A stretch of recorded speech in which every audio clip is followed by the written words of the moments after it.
Hi everyone, welcome to Chelsea Fan TV for a new episode of Round the Corner. Chelsea host Aston Villa at Stamford Bridge, 1:30 kickoff on Sunday.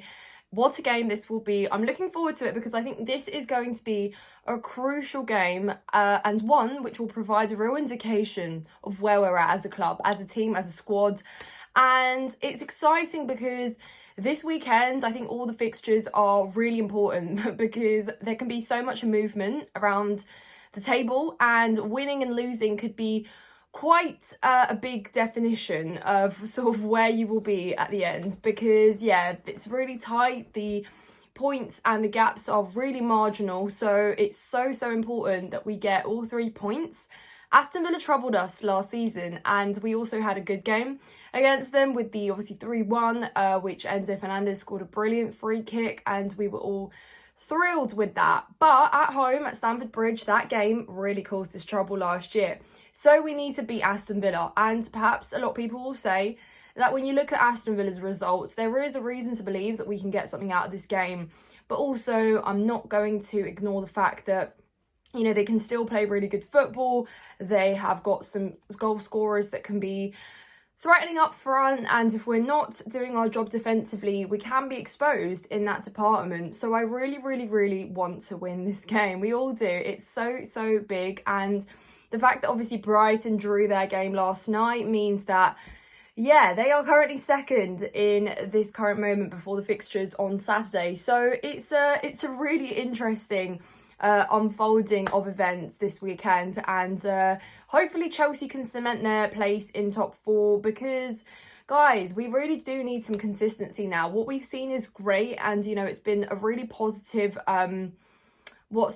positive journey so far from the start of the season, but I think we need to get into a bit of a winning streak in order to solidify that and make a real statement for how serious we are in this top 4 race. And the fact that we have Southampton after this game, Tottenham, December is a pretty heavy month in terms of fixtures, and I think that we really need to go in a bit of a run. But guys, before we talk about the game, how we might set up, who will play, and all of the good stuff, I'm going to shout out our channel sponsors, Omely. Guys, I'm sure those of you who watch Chelsea Fan TV regularly will now know that Omely is a app basically where you can have your voice as a fan. You can connect with different creators, fans from all over the world, all different clubs, and basically agree or disagree on certain football opinions. You can get involved in these spaces. You can follow your favourite creators. Chelsea Fan TV is also on there. And all you have to do, guys, is just basically download the app. The link will be in the description. Download it, guys. Get involved. Get in touch with us. Let us know your thoughts. And without further ado, let's talk about Chelsea versus Aston Villa.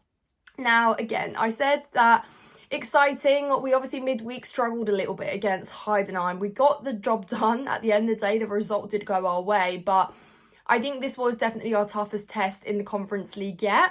And I think it's one that also showed us some positive light in the name of Philip Jorgensen, who had a very good goalkeeping display, one that ultimately deserved to have a clean sheet, excuse me, at the end of it. So pretty positive on that front, and a lot of Chelsea fans have now said they've seen enough. Throw him in there against Aston Villa.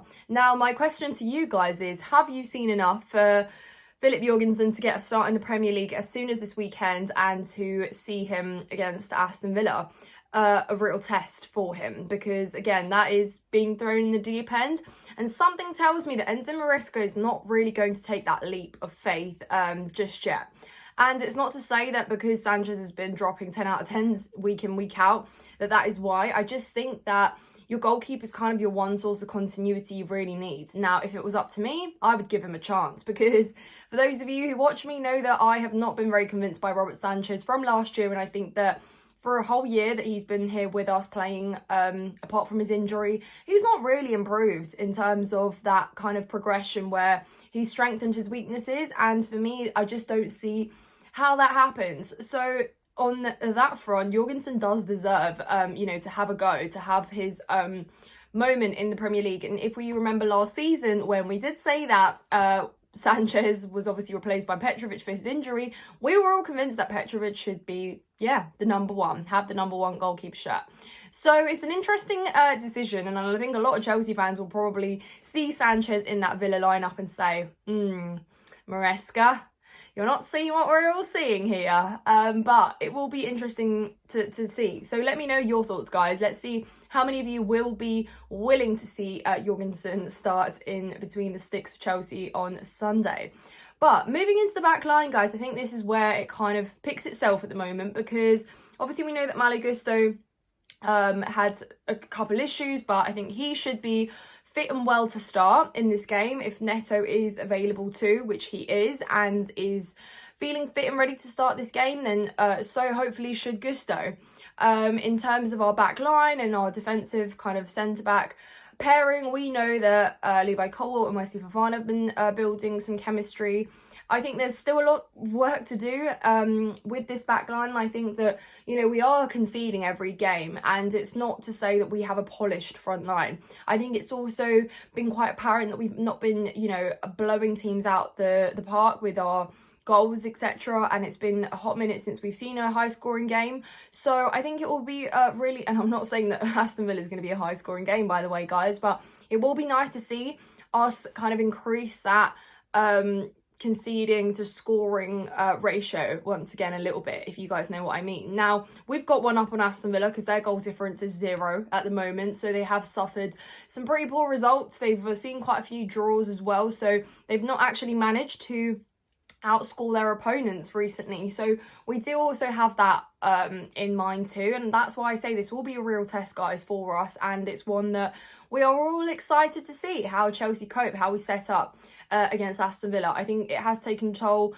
them juggling Champions League to the Premier League as well, the cup games, and I think it's just been a little bit much for them at times, and this is now an advantage for Chelsea where we're not in the Champions League. Yes, we're playing midweek, but we're pretty much putting up a fresh starting lineup at the weekend, and it's like, we are not tired and not exhausted. It shouldn't be. That's never an excuse right now for us. So hopefully everyone can stay fit and we can continue this, because it's really, really refreshing. At left back, of course, none other than Marco Correa, who is absolutely lighting it up.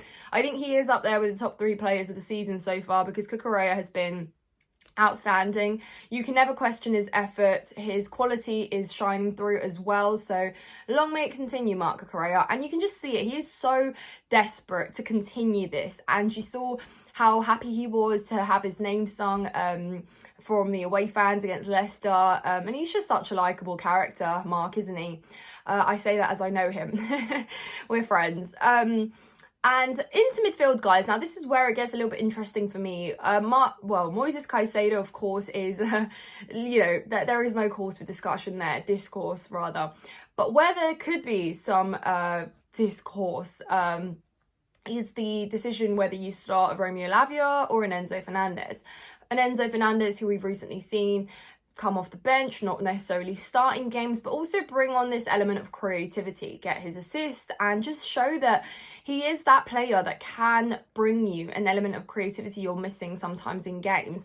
Romeo Lavia, I've said, offers something very different. He's a very good ball carrier. He's a lot more physical, and when it comes to playing those kind of physical midfields, he is perhaps the better option. I do, however, think, though, in a game like this against Aston Villa, we might need to have that element of creativity. And let me know, guys, if you agree or disagree, but it could be that Enzo Fernandez could be quite integral to a game like this where, Aston Villa have a lot of height, they have a lot of physicality, and maybe we need something like a moment of creativity to help us win a game like this. Because, guys, I think that, when Enzo Fernandez has come on, he's provided that. He's always quite close to assisting. Sometimes his assists or his progressive balls aren't always met or received. And that means that, we don't get to praise him. But when he does, and that opportunity is finished by a player, we praise him. And I think that that's something that we have missed. And I think, Maresca is very open. He's not shut out Enzo Fernandez completely from these games. So it's an interesting call. But I think that we could see Enzo Fernandez in the lineup. Let me know, guys, if you agree or disagree with that. I'm sure that this is quite an interesting choice that probably splits the fan base at the moment. Now, moving up further forwards, this isn't going to surprise anyone. I think we start Palmer, of course.